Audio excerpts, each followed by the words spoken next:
Jai Guru, everyone. Hi, Guru. Hello, welcome to chapter 19 of our podcast, Autobiography of a Yogi, line by line. Welcome, Michael and Reva, back to the podcast. How are you, Reva? Really good. Happy to be here. Great. What's your, why do you like chapter 19? Um, I like it because it's about the guru-disciple relationship, and I think it shares some kind of like childlike qualities of Paramahansa Yogananda, which I think is quite nice as well, because he is definitely playing out the humanness in this as much as the divine. So It's do you think fun. he's not really that surprised by any of this, but he's just saying that he is just because we would be surprised? I think so. Very good, very good. I like it. Mike, what happened in the prior episode?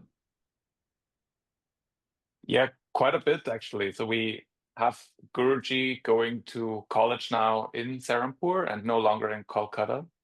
And so he has like a much shorter commute. He can walk from his college all the way to his hermitage when his school is over. And he made a new friend called Dijen. And Dijen, he asked questions about spirituality. So Guruji took him to Sri Yukteswar's hermitage, and he told him he would receive Kriya. And so they are both going to the hermitage regularly. And it ended with the scene where the Sri Yukteswar told him to pick him up from the train station because he wasn't at the hermitage. And then Mukunda has a vision of Sri Yukteswar telling him he'll not be on this train, he'll probably be on the next one. Don't come to the train station now. And he tells Dijen, but Dijen reacts a little bit surprised, but also he said scornfully was the word that Mukunda used. So he wasn't really happy about it. So he went to the train station anyways, and Mukunda stayed at home. And that's where we left off. Thank you very much. And when he stayed at home, the room was dark and he moved nearer to the window that was overlooking the street. It's very cinematic, isn't it, this scene and this description? It's like you said something serious is happening. It's like you can even though there's not a musical audiobook, but you can imagine music, some suspenseful classical music at this stage, maybe some Clair de Lune or something like that.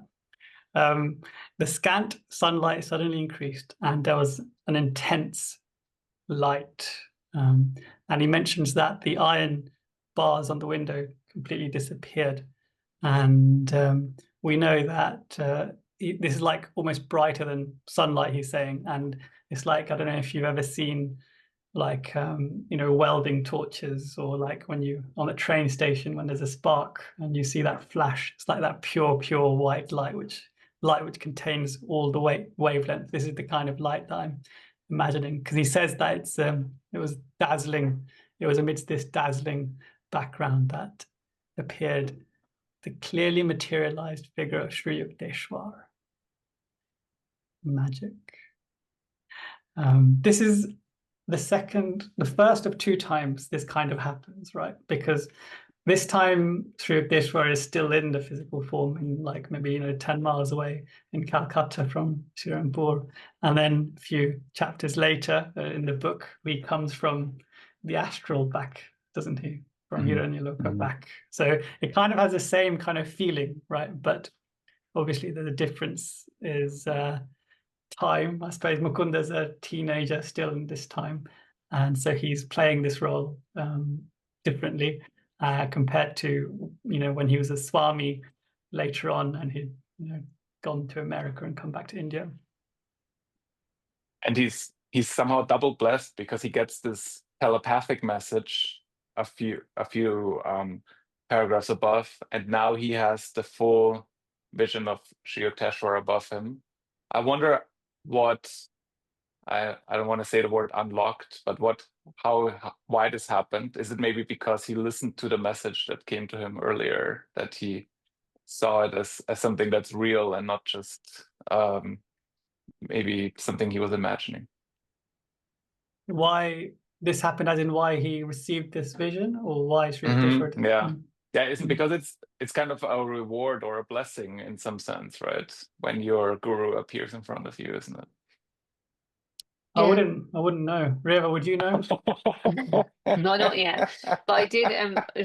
As I was just telling Priyank before we started recording, that I've started listening to autobiography in Hindi on Audible, and actually today the chapter I listened to was the second time that Swami Yukteswarji appeared. And I was just thinking about, obviously, because I knew we were reading this one today, like the parallels between the two and the kind of shock. And obviously the significance of the second time was to basically just really drill down on the fact that the guru-disciple relationship is existing beyond material form. And that's what he proves that. It's a very, very, don't want to jump to that one, because I know we'll come to that at some point, but it's a very sweet scene. And I guess one of the differences I found with that one and this one was that in that one he says, normally I would bow down at his feet, but in this occasion I jumped to hug him, and he doesn't let go. And there's a really, like, you get that he hugs him at the top, and then like towards the end of the chapter,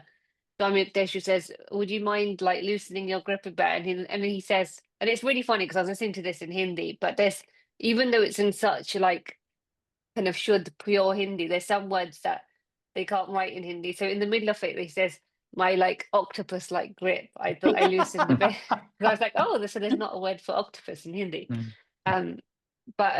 Yeah, so that felt like what was interesting to me in that was that in that one, when he's meeting the kind of astral form, he does a very physical thing. And in this one, but before Swami Yukteswar obviously left his physical form, it's more of a kind of ethereal one.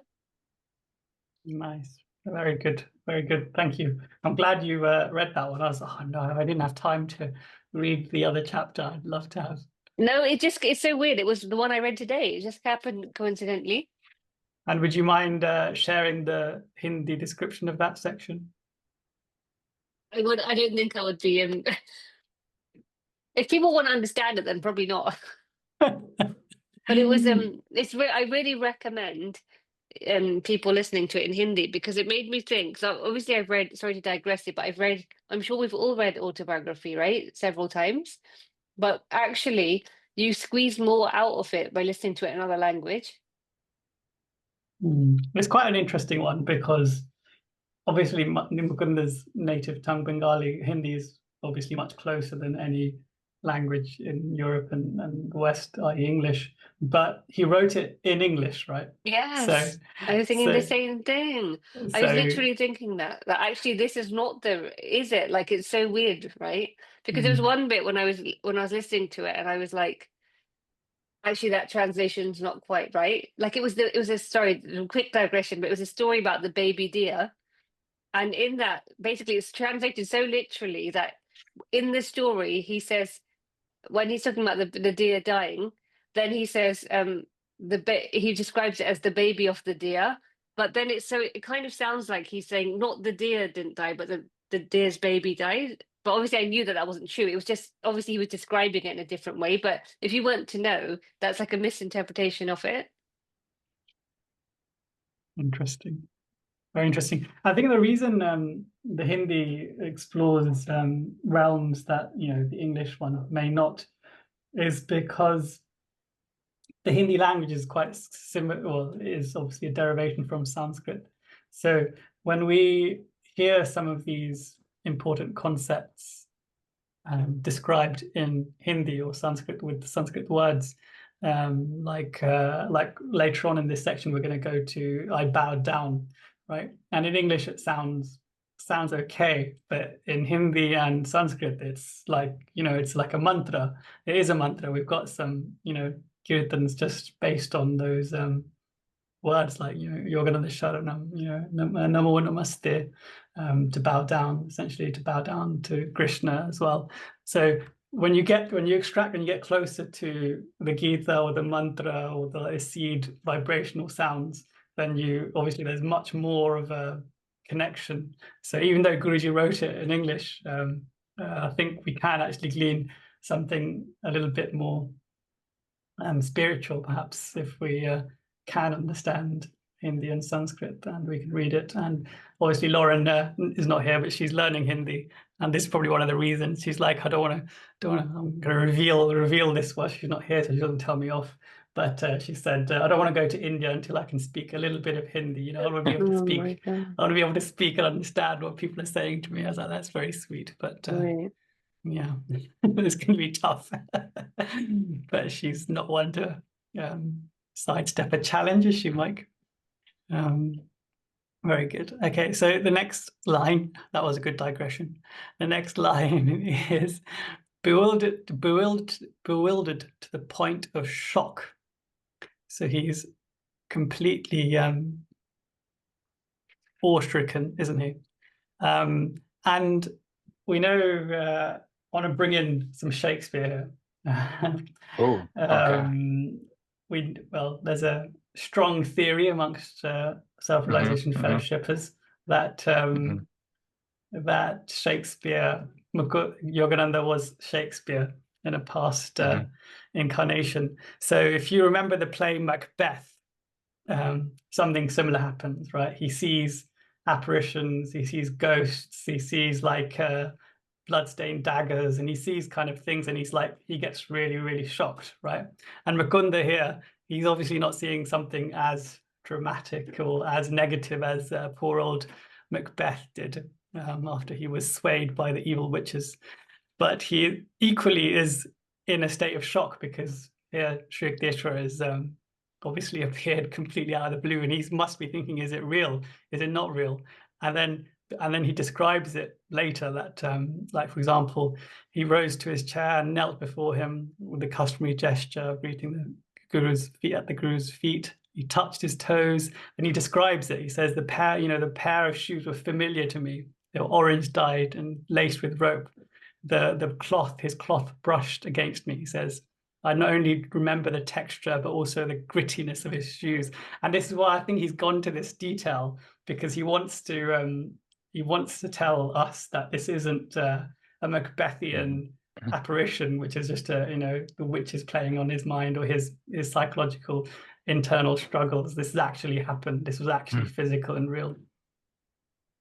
Yeah, I love the reaction because it shows the kind of devotion he has for his guru, that he jumps up immediately. But also I was wondering that as well, why he goes to such detail. I wonder if such things ever happen to us, then we know how it feels, maybe. I don't know, but it's interesting. You gotta somehow figure out whether it's real or not. That's right.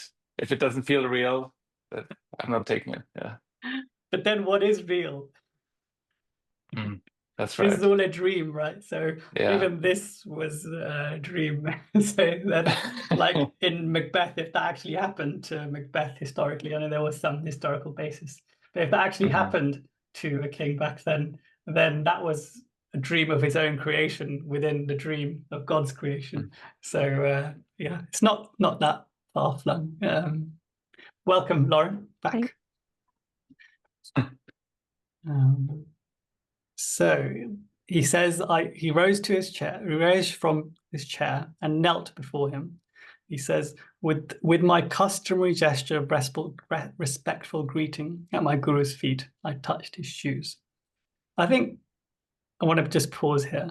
So it says customary gesture. Now, in India, this customary gesture is just like a subconscious act. Like, you don't even think. If an elder comes to your house, no matter whether you've got respect for that elder or not, you'll just touch their feet. Or if you go to a temple and you pass someone with an ochre robe, you will just touch his feet, whether or not he is looking in your direction, or whether or not like he's stopping like to address anyone. You'll just touch his feet and carry on going. So it's not really a thought, it's not really very thought about. And the reason I'm saying this is because Mukunda obviously did this, right? He was completely in shock, but he still had the wherewithal to touch Sri Yukteswar's feet. And the reason I think this is important we'll come to later, because Sri Yukteswar later on in this section places his hands on Mukunda's head, and that's obviously quite a great blessing and part of the divine experience that Sri Yukteswar describes. So I think we should emphasize this and focus on this element. So that it's like the actual thing that you're supposed to do is take the dust of one's feet off of the holy person's feet. So that's signifies your kind of, you know, devotion and loyalty. But it's very these days it's very metaphorical, as I say. You don't even think about it, you just do it, and people don't really take the dust. It's just like you touch somewhere around the ankle or like the calf or something like that. So that's what it's done.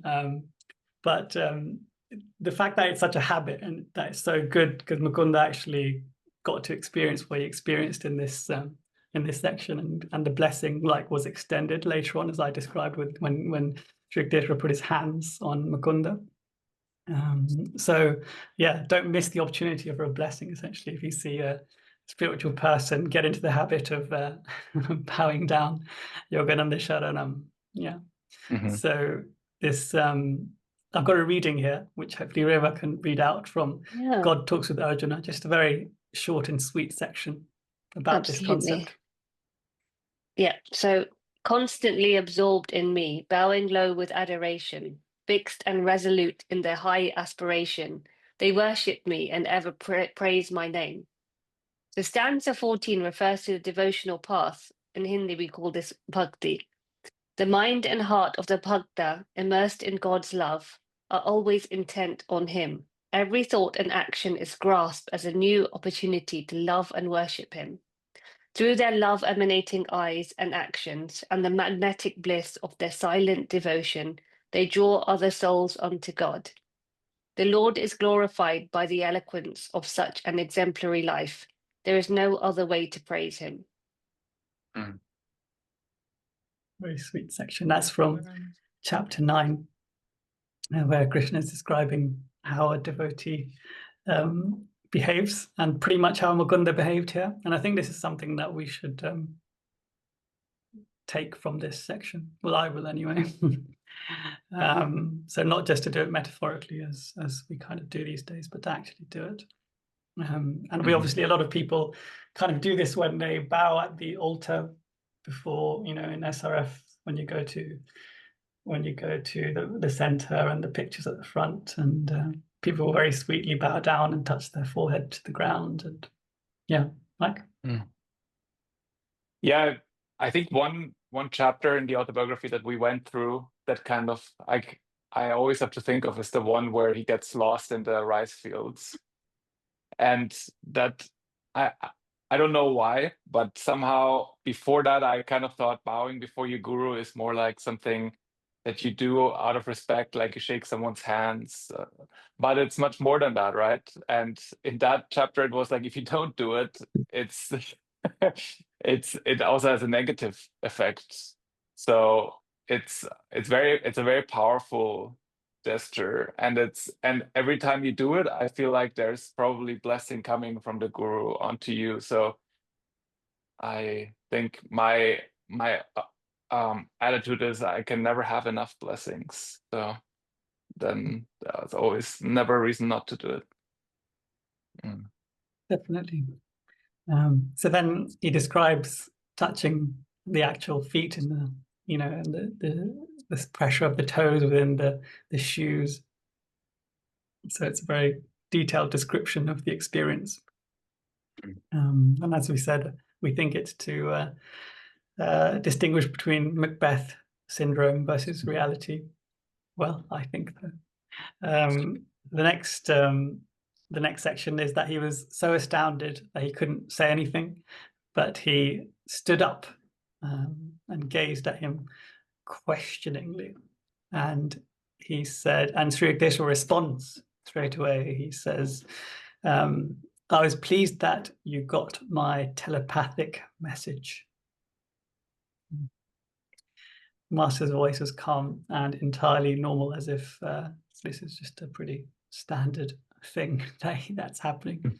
But Mukunda actually obviously receives, it's important that he receives this, or that he's able to receive it, right? Not only for this section of his life experience, and that Sri Yukteswar was divinely commanded to experience, show him this experience, but also for us, because there's a lesson for us as to why we should try to intuitively hear God and Guru's messages for us or instructions for us. Yeah, Guruji often talks that our mind is like a radio, and we can tune it into our guru, for example, and it's probably an extra. He probably gets extra points for not just doing it while he's in the presence of his guru, but at a random time where he just received it, where he was probably in tune enough to receive this message, unlike Dijen. So we have a short reading. Mike, would you like to start about the concept of listening? The divine voice within us will help us to solve all our problems. The voice of the consciousness is a God-given instrument of divine guidance in every human being. But in many, it is not heard because over a period of one or countless lives, they have refused to pay any attention to it. Consequently, that voice becomes silent or very faint. But as an individual begins to put right behavior into action in his life, the inner whispers grow stronger again. Beyond the semi-intuitive conscience is pure intuition, the soul's direct perception of truth, the infallible divine voice. All of us are endowed with intuition. We have the 5 physical senses and also a 6th sense, all-knowing intuition. We relate to this world through the 5 physical senses. We touch, hear, smell, taste, and see. In most people, the 6th sense, intuitive feeling, remains undeveloped from lack of use. Blindfold the eyes from childhood, and years later, when that blindfold is removed, everything will appear flat. Or immobilize the arm, and it will not develop properly for lack of use. Similarly, through lack of use, intuition no longer functions in many. So how do we develop this ability to hear and receive and to improve our intuition for this purpose? So Reva, would you like to just read that? Yes, on the phone caller. To be intuitive, one must learn, as Guruji said, to be calmly active and actively calm, a prince of peace sitting on the throne of poise, directing the kingdom of activity. When an individual is excited, restless, or emotionally overwrought, he cannot feel or express intuition, but becomes confused in thinking and makes the wrong decisions. This is why it is important for all mankind, not only those who are seeking God, but everyone, to learn to be quiet by practicing meditation. Guruji's techniques of concentration and meditation are therefore invaluable. Yes, indeed. So that's how we do it. And those excerpts were from their mother's book, Finding the Joy Within You. So we need to do that. And Mukunda was obviously already a master of this because he was able to not only hear Sri Yukteswar's instruction about the train, but also to receive this teleportation experience. Interesting, he made this comparison to when you blindfold a child. It's if you don't, I don't think it's ever too late to learn intuition, but it's probably easier when you're a child, right? When you learn meditating from early on, you probably grow up relying on your intuition, and it's easier to have that 6th sense available in your life. True. And Sri Yukteswar's voice apparently was calm and entirely normal. Bit of comedy there, I think, because obviously it's not entirely normal what's happening.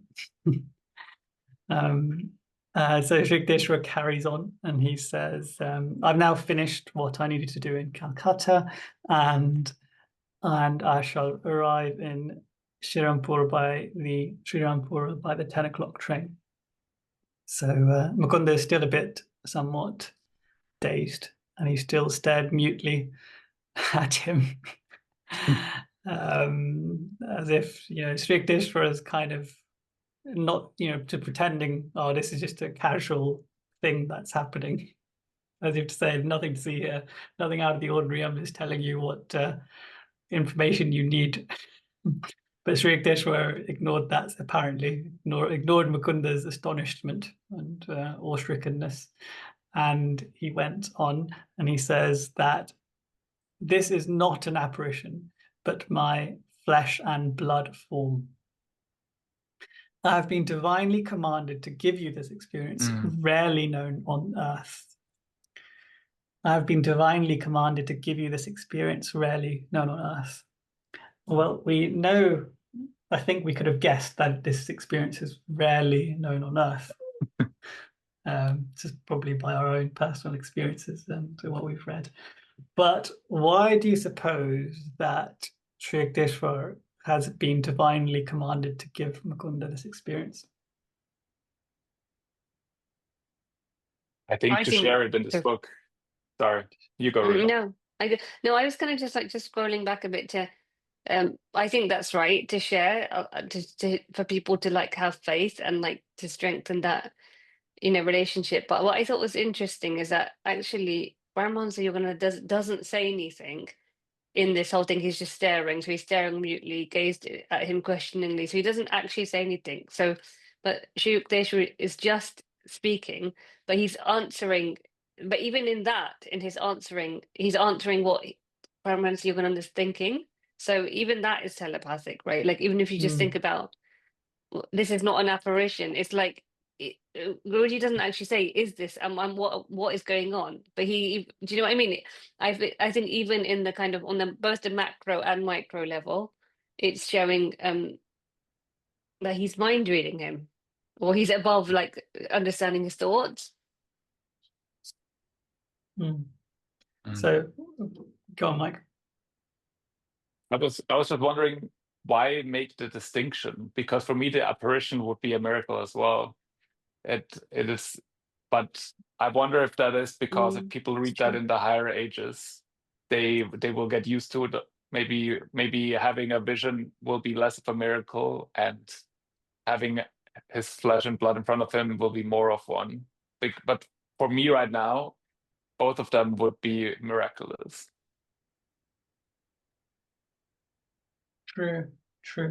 But teleportation surely is greater than telepathy. Just feels like one notch up. So it's the greatest form, because especially with telepathy, especially with radio comms these days, back in the day, 200 years ago, if you had just people would have thought it's telepathy, that you've got Reva and Mike have got earphones in their ears right now, in-ear earphones, and if they talked from one end of the earth to the other and someone hadn't seen it, it would feel like it's telepathy, and you get confused. But teleportation is and you're touching someone and physically seeing it. It's just I don't imagine science can ever replicate. True. Well, don't say never, but he's also doing it without an iPhone, right? He's doing it free. Yeah. Rarely known on earth. So as Mike was kind of alluding to earlier, he was saying that so he could write a book, so Mukunda could write a book about it and tell us about this experience. But it may also be for Mukunda as well. I know he's probably had his experience in cosmic consciousness. So shouldn't be, none of what's happened here should be alien to him, because he kind of describes this, time and space as nothing, and all the great stuff in the Samadhi poem that we read. But I think he still needs to experience it again and again, and this is obviously another kind of experience for him to break down those notions and like reveal what the art of the possible is again and again, and he's obviously going to need it going forward when you become Swami Yogananda and then Paramahansa Yogananda for us. So yeah, so I think it's probably for Mukunda as well, and then obviously most certainly for us and this podcast too. So yeah, he says, then he says, gives him some very straightforward instructions. Meet me at the station. You and Dijen will see me coming as I'm dressed exactly as I am. And he says, I will be preceded by a fellow passenger, a little boy carrying a silver jug. Oh, do you know, does anyone else find this really weird, this little boy carrying a jug? Because on the one hand, it's just like, oh, you'll know that I'm coming, but because there'll be some weird boy carrying a silver jug, because, you know, people don't generally, it's not something that's ordinary, that kind of description, because it's easy to spot a silver jug and a little boy if you're looking in a crowded place, I suppose. So that could be one of the reasons. But I feel like there's some sort of amulet type thing going on. I can't describe why, but I just feel like there is. You go, Lauren. No, you go first, Mike. I don't know if the silver jug has a significance or if it's just about that detail at what he knows that scene will play out, that he's so precise. I mean, like you said, Priyank, there's a silver amulet. There's also the silver cup we'll learn later by Yogacharya Dickinson. So there, maybe it is also what is called an astrally evanescent. Evanescent, that's the word, yeah. Item or not, but there's something about silver items going on there, yeah. Yeah, it's quite strange, isn't it, with the running theme of the silver things. I also feel like this notion of having a little boy with a silver jug, it's kind of so bizarre that it takes away any doubt, like possible doubt from Mukunda's mind that he made up this vision, you know, because it's just so strange. So, you know, I guess sometimes it may be unclear if you're having a real vision or if you just made it up, or, you know, you're hallucinating. But here, obviously, he's had the physical sensation of touching his guru's feet, and now this confirmation of, okay, something very precise is going to happen. So I guess when he sees the boy, it becomes like even more solidified, like, wow. But I do wonder, you know, is the little boy actually quote unquote real? Or is he also astrally produced? I mean, there's so many questions. Who knows? What do you think, Reva? No, I should really put my hand down because I agree with I think it's so specific, and like if it was something like you'll see an old lady walking by, or you'll see two women, or you'll see a woman with a baby, then I think the mind can convince itself that actually, well, obviously there's a probability of that, but it's so specific. Yeah, that I think I think Swami Yukteswar wanted to leave no doubt of this experience. That could be, especially like when one was to like repeat it, it's less for Guruji, more for us people. Like, because I think we're the skeptics, or who might be like, oh, come on, you know, you saw an old woman, or you saw a crowd of people, or anything like that. So I think the specificity is for the kind of doubters. So then, going along with that train of thought, then if he did conjure this up, then he would have had to known what was going to happen. We would have had to have known that there was going to be a boy with a silver jug, and do one of two things: I find him, and then walk behind him, or influence all the kind of events in that little boy's life and make him almost like an automation, do this act. Because you can, and if that is the case, then maybe like he didn't need this silver jug, and heaven knows how it got. He was like, Do you "How think it's did that? Or was it that he like obviously had the ability to transcend time and go see back and forward and be one with everything? So he could actually just foresee that that boy was there, like he picked something specific. Right. So he picked the strangest thing that was going to be on Yeah. this train, or the most stark thing, and then he used Yeah. that. Yeah, that sounds. That's what I good. think. I think that would be a more simpler thing to do than Very logical. than plant it. Yeah. I think Look that's for little probably right. boy. Look for little boy before he leaves, and here's a little jug for you.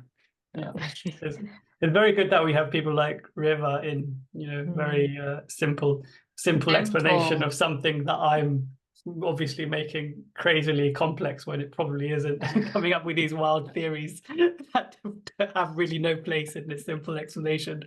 That is probably the most likely. I think so. Yes, very good.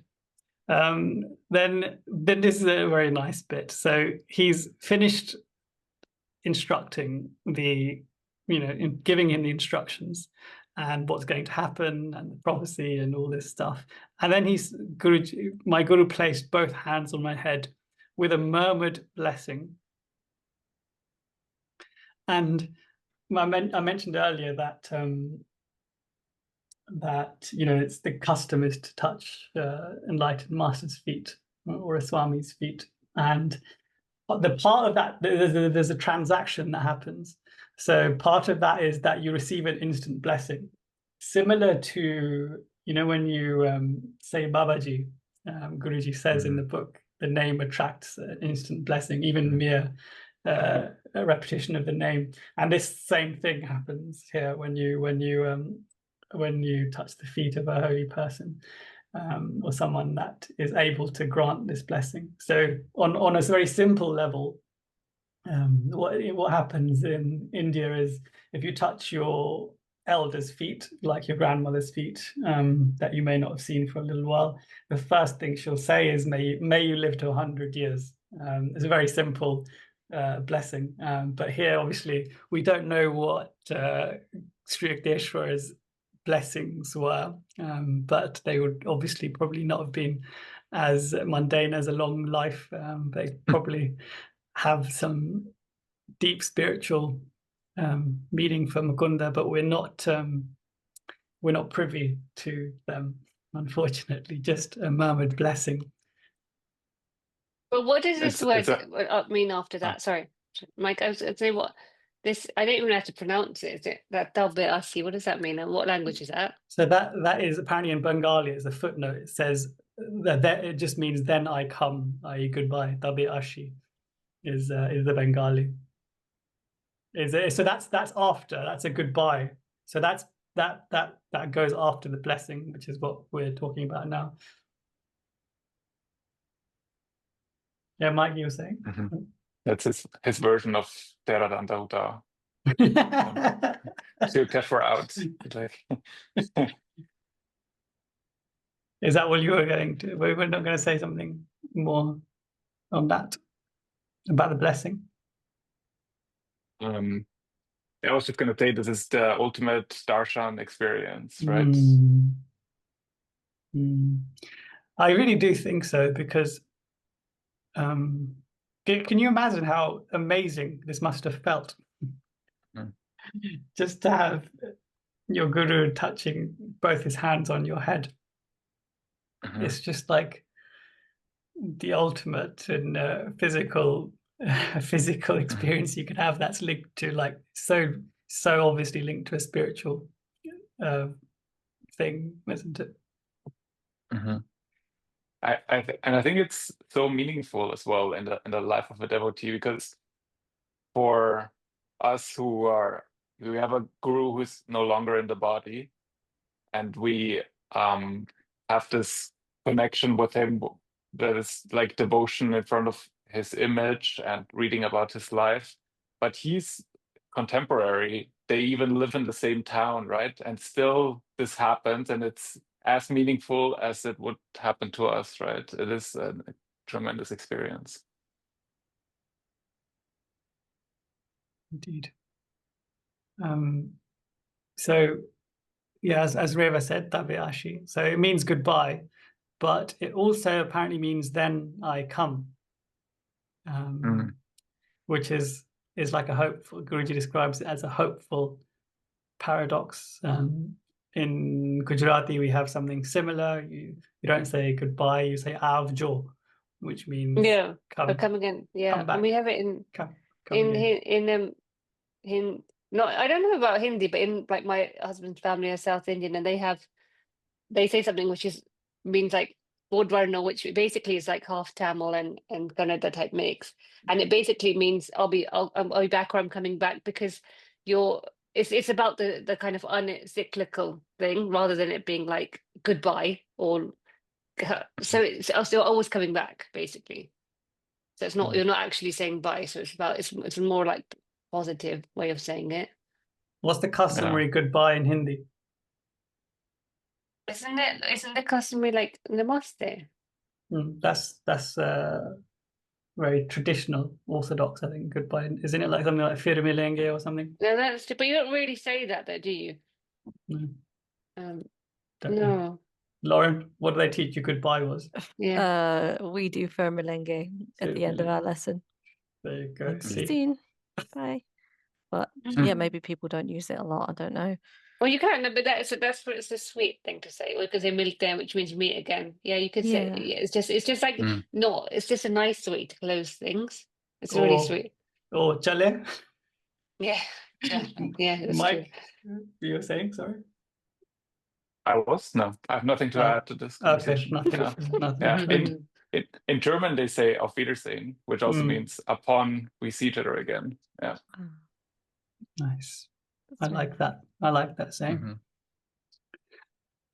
So the next section is really about the science of disappearance and appearance, reappearance. Because he says that Mukunda says he hears a peculiar rumbling sound, and he describes this rumbling sound. Interestingly, he says the characteristic sound of the dematerialization of bodily atoms.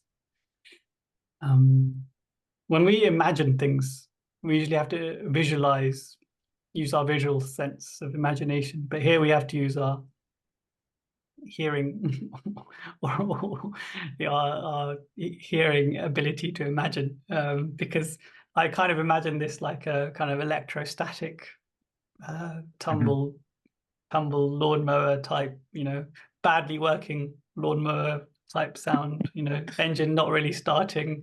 I don't know, how do you, but he's actually, gone to the trouble of explaining this sound. So it's must be significant. Yeah, that's not what I expected. Like, as a fan of Star Trek, I would have expected more of a high-pitched noise. Rather than, this sounds almost like thunder, right? It sounds like a very impressive sound. Yeah, and he calls it peculiar, which is also intriguing. Why is it peculiar? And it's a characteristic sound. It's just not characteristic for us, is it? Yeah, it's so weird, isn't it? The word characteristic is like, oh right, bodily atoms when they dematerialize. It's like, what's that? The classic materializing sound. Yeah. It's like, Guruji's like, you guys are here, but shortly there'll be a characteristic for all of you lovely souls and devotees. Hopefully one day. But Guruji does obviously go to town in the teachings about sound and the Om vibration and different vibrations at each of the chakras, and the bee and the ocean roar at the highest chakra, the amalgamation of the sound. So I feel like that there's a significance here, and it's probably one that we won't be able to intellectually surmise, but we will one day. It will be one day characteristic. So it's probably why it's a prod to the future for us, perhaps, that this word is here in the footnote. And we know, I think we can for certain say that this is not an editor's edition of a footnote, because some parts of the book has got publishers additions to footnotes, right? Publisher's note, they call it. This is definitely not a publisher's note. This is Guruji's addition here. So he says this is really interesting now. He literally describing this dematerialization of Sri Yukteswar's body. He says his body began to melt gradually within the piercing light. So that light that was there at the start did not disappear. I don't think it didn't say that it went faint either. So this was like a bright kind of light, and it stayed there until this point where Sri Yukteswar started to disappear. And then it says that first his feet and legs went and vanished, and then his torso and his head. And then Guruji describes it like a scroll being rolled up, which is, you know, if you look at the app, if you look at the SRF app nowadays, Lessons app, you've got you can see energization being shown, like the different parts of the body that go brighter when they're, you energize them or put the attention there. And if you think to the 4-part body recharging, there's one element where part 3 and 4 where you start from the feet, you energize all the way up to your head, and then and then you go down, and this kind of feels like that. He's like kind of disappeared from his legs, and slowly torso, and then forehead, and then it's all gone.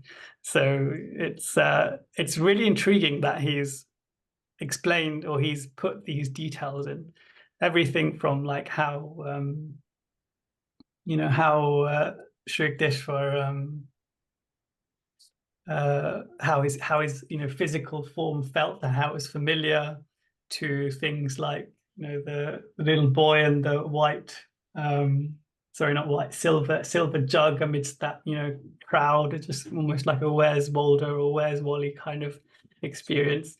And then this kind of really detailed description of the disappearance of Sri Yukteswar. It's really, really fascinating. It feels like it enables us to use this story as a meditation aid to kind of inspire us.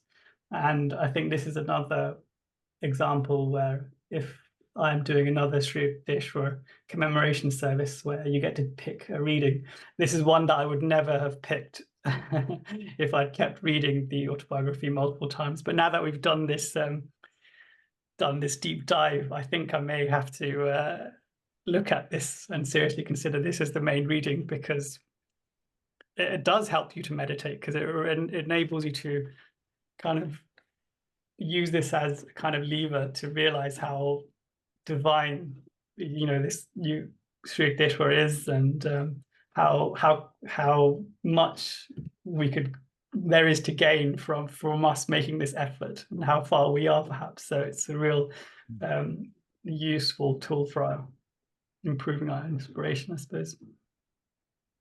Yeah, I think it's a good point, Priyank, because I think part of devotion is also feeling that the Guru is near, that the Guru is here, and the more details you have, the easier this becomes, right? And that's with Sri Yukteswar, Guruji's we've got the most rich information about all our gurus. First off, obviously being Paramahansa Yogananda, because of all his direct disciples. But second is Sri Yukteswar, and we do have a wealth of information. And it's not just the chapter, years in the Master's Hermitage. It's in dedicated chapters like this one, and dedicated little passages of their divine interactions like this one. So it's very beautiful to analyze line by line as we're doing. Hopefully listeners find that also to be the case for them.